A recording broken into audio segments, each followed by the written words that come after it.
Hello mga ka-cooking, for today's video gagawa tayo ng Mediterranean salmon. Inilagay ko siya dito sa kawali na walang mantika.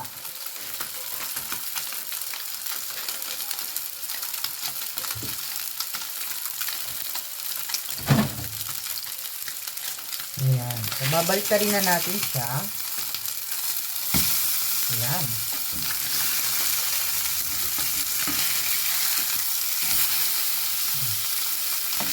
After that, guys, ilalagay na natin yung ating fresh cherry tomato. Ayan. Ayan.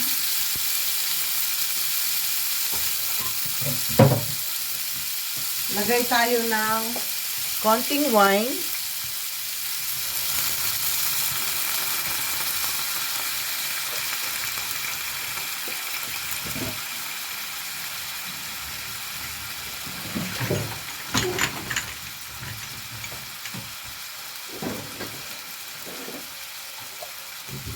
Tapos, ilalagay natin tong capers. Ayan. So, ilalagay natin tong capers.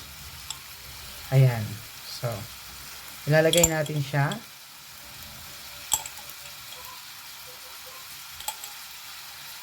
Salmon siya, no? Para at least mas masarap, guys.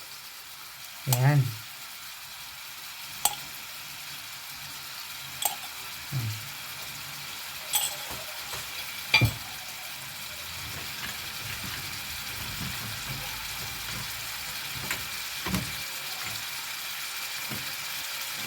So, lalagyan natin siya, guys, ngayon ng konting dry basil leaves. Ito yon. So, konting dry basil leaves.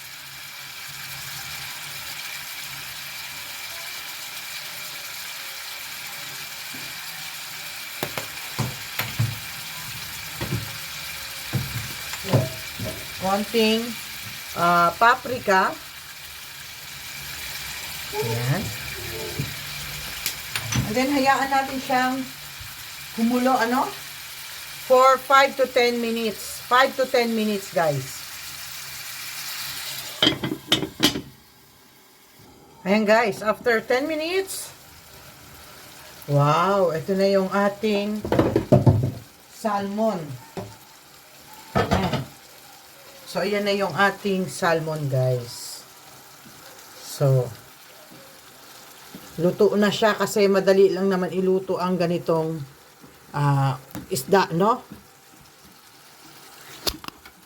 Ayan. So, makita nyo naman, guys, luto na yung ating salmon. Ayan. So, akala nyo lang masos, pero hindi masos yan. Oh.